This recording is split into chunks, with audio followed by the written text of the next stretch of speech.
1000 packet chicken biryani খাওয়াচ্ছে, উৎসব করছে। মমতা ব্যানার্জি বেলা একটা হয়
बाद में हुआ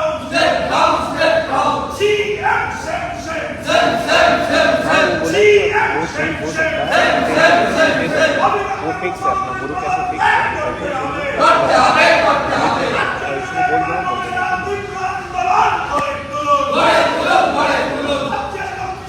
हाँ अरे उसके लिए not to worry about this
এবার ভারতীয় জনতা পার্টি পরিষদীয় দলের মুখ্যমন্ত্রী পদত্যাগের দাবিতে যে অবস্থান কর্মসূচি অনুষ্ঠিত হচ্ছে, বক্তব্য রাখবেন আমাদের পশ্চিমবঙ্গ বিধানসভা তথা পশ্চিমবঙ্গের বিরোধী দলনেতা শ্রী শুভেন্দু অধিকারী মহাশয়।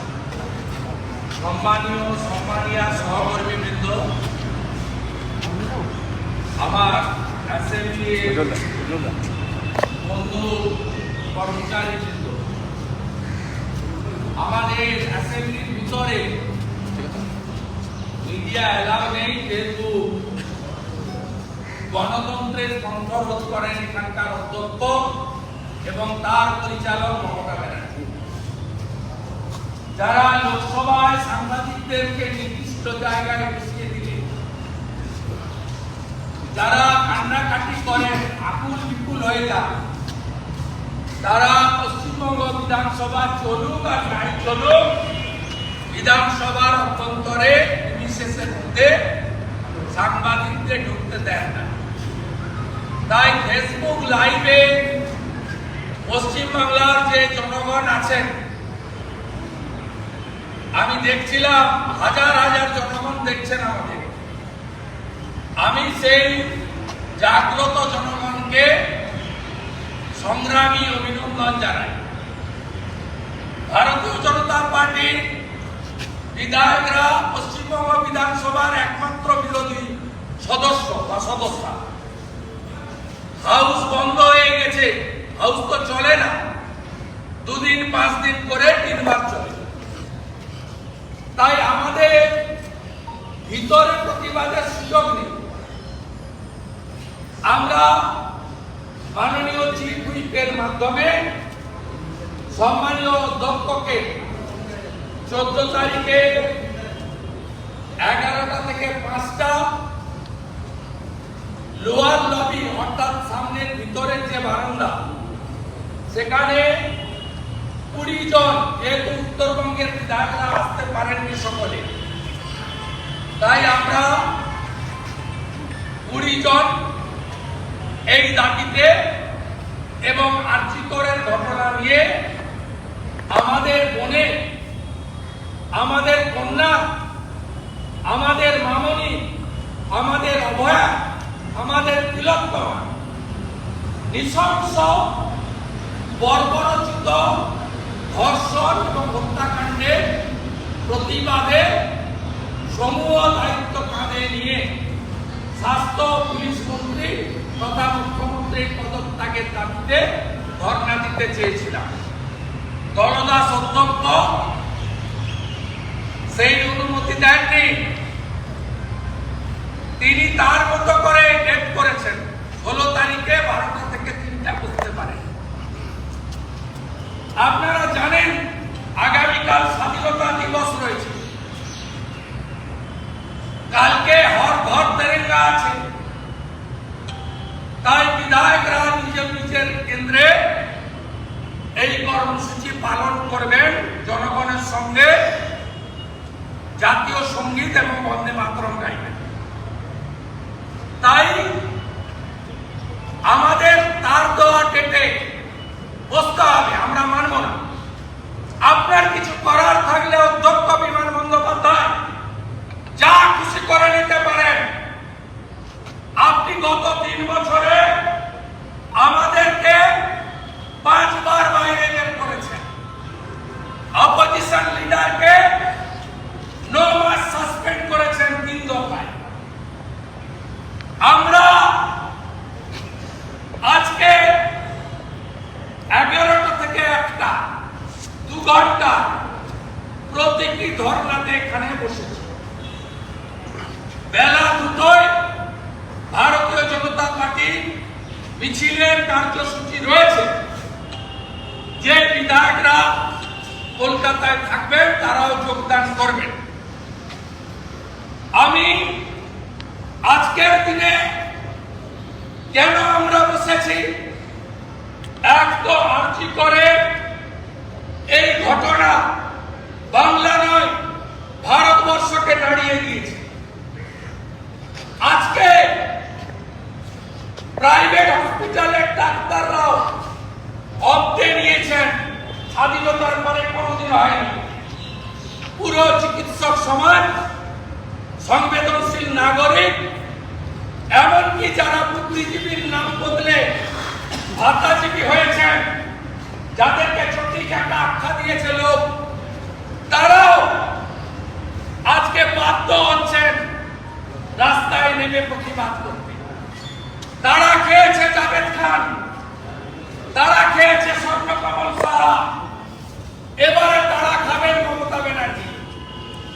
লজ্জার মাথা খেয়ে আজ 14ই আগস্ট কন্যাশ্রী দিবস পালন করুন। উচিত ছিল আজকের দিনটি ওই কন্যার জন্য, ওই ভগিনীর জন্য উৎসর্গ করে উৎসব থেকে বেরিয়ে এসে শোক দিবস পালন করা। তা না করে যিনি আমার কাছে নন্দীগ্রামে হেরেছেন 1956 ভোটে, দোকান কাটা, বেহায়া, নির্লজ্জ মমতা ব্যানার্জি, তিনি আজকে ঘনধান্য স্টেডিয়ামে শশী পাঁজাকে নিয়ে 3000 প্যাকেট চিকেন বিরিয়ানি বানিয়েছেন। উৎসব করবেন কন্যাশ্রী দিবসে। এই নির্লজ্জ মুখ্যমন্ত্রীকে তাড়াতে হবে। পতাকা নিয়ে পতাকা ছেড়ে এই মুখ্যমন্ত্রী টিকে আছে সিপিএম এর জন্য। সিপিএম প্রথমেই বলে no vote to BJP. Comrade, বলা শুরু করুন নো ভোট টু মমতা। আমরা রাজি আছি। আমরা বলি নো ভোট টু মমতা। মানুষ ঠিক করবে কাকে আনবে, জনগণের উপর ছেড়ে দিন। এক মুহূর্ত এই মুখ্যমন্ত্রী থাকতে পারে না। এই লড়াই ছাড়বো না আমরা। কোর্ট মনিটরিং সিবিআই হয়েছে। সিবিআই সর্বোচ্চ গুরুত্ব দিয়ে আজকে ভোরে দিল্লি থেকে বাছাই করা বাগা অফিসারদের নামিয়েছে। ধর্ষকরা তো জেলে যাবে, ফাঁসি তো তাদের হবে, সঙ্গে মমতা ব্যানার্জির পদত্যাগ হবে। মমতা ব্যানার্জির বন্ধু ব্যক্তিগত চিকিৎসক ডক্টর এসপি দাস, যিনি বর্তমানে স্বাস্থ্যমন্ত্রী, তার গ্রেপ্তার হবে। বিনীত গোয়েল, প্রস্তুত থাকুন। আপনারও 12টা বাজবে। আর ডাক্তার সন্দীপ ঘোষ, তার 2 সাকরেট সুশান্ত রায়, অভিক দে, আপনাদেরকেও ছাড়া হবে না। ভারতীয় জনতা পার্টির বিধায়করা আগামী সপ্তাহে শান্তিপূর্ণ উপায়ে 3টা জায়গায় যাবে এই প্ল্যাকার্ড হাতে। এক, Raj Bhavan, step down health and police minister. Second, Nabanna, গদি ছাড়ো মুখ্যমন্ত্রী। তৃতীয়, স্বাস্থ্য ভবন, পদ ছাড়ো স্বাস্থ্যমন্ত্রী। আমরা যাব। আটকাবেন, আটকান। গুলি করবেন, করুন। জেলে নিয়ে যাবেন, উই আর রেডি। ছাত্রদের, চিকিৎসকদের, স্বাস্থ্যকর্মীদের এই লড়াইতে রাজ্যে 2,33,27,000 ভোট পাওয়া বিজেপি এবং একমাত্র প্রিন্সিপাল অপোজিশন বিজেপির এমএলএরা আপনাদের সঙ্গে আছে। আমরা বিনা স্বার্থে, বিনা শর্তে রাজনীতির ঊর্ধ্বে উঠে এই ব্যবস্থার পরিবর্তন করতে চাই। আর মমতা ব্যানার্জি যতক্ষণ না পদত্যাগ করবেন, এই লড়াই চলছে, এই লড়াই চলবে। আমরা আজকে একটা অবধি করব, তারপরের কর্মসূচি আমাদের নেতৃত্ব চিফ হুইপ সঠিক সময়ে মাননীয় বিধায়ককে জানিয়ে দেবেন। সবাই মিলে আওয়াজ তুলুন, মমতা ব্যানার্জিকে পদত্যাগ করতে হবে। স্বাস্থ্যমন্ত্রী স্টেপ ডাউন, পুলিশ মন্ত্রী স্টেপ ডাউন, কন্যা হত্যাকারী সরকার। আরেকটা পয়েন্ট শুনে রাখুন, গাঙ্গুলিকে বারাসাত কোর্ট যাদের ফাঁসি দিয়েছিল এই রাজ্যের সিআইডির সহযোগিতায়, সরকারি উকিলের সহযোগিতায় তারা হাইকোর্ট থেকে খালাস পেয়েছে। এমনকি ওই ফাঁসির দণ্ডাদেশ প্রাপ্ত বর্তমানে খালাস আসামিদের বাড়িতে মমতা ব্যানার্জির পুলিশ সিকিউরিটি দিয়ে রেখেছে। যান সাংবাদিক দেখে আসুন, এই মমতা ব্যানার্জি মুসলমানের ভোট নেয় 21 সালে জেতার পরে রামপুরহাটের বকটুইতে 7 জন মুসলিম মা 4 জন শিশু কন্যাকে উনার বাহিনী পুড়িয়ে মারে। সিবিআই হয়েছে তাই আসামিরা জেলে। হাসকালিতে উপপ্রধানের ছেলে নৃশংস খুন করেছে, সিবিআই হয়েছে তাই আসামি জেলে। এই লোকসভা ভোটের পরে কোচবিহার দেখেছি, চাপড়া দেখেছি, আড়িয়াদহ ভিডিও দেখেছি নারী নির্যাতন। তাই এই ঘটনা কোন বিচ্ছিন্ন ঘটনা নয়। একদিকে লক্ষ্মীর ভান্ডার দিয়ে ভোট কেনা, একদিকে কন্যাশ্রীর নামে চিকেন বিরিয়ানি খাওয়ানো, অন্যদিকে মা দিদি বোনেদের উপরে নরখাদকের মতো তৃণমূলী লুম্পেনদের আচরণ। বাংলার মানুষ এর প্রতিবাদ করুন, প্রতিবাদ করুন এবং টেনে হিচড়ে এই কম্পার্টমেন্টাল চিফ মিনিস্টারকে ঘাড় ধাক্কা মেরে 14 তলা থেকে টেনে হিচড়াতে নামিয়ে সারদার মেন বেনিফিশিয়ারি মমতা ব্যানার্জিকে সিবিআই হেফাজতে দিন। এটাই হলো আমাদের বাসনা, আমাদের আশা, আমাদের ইচ্ছা।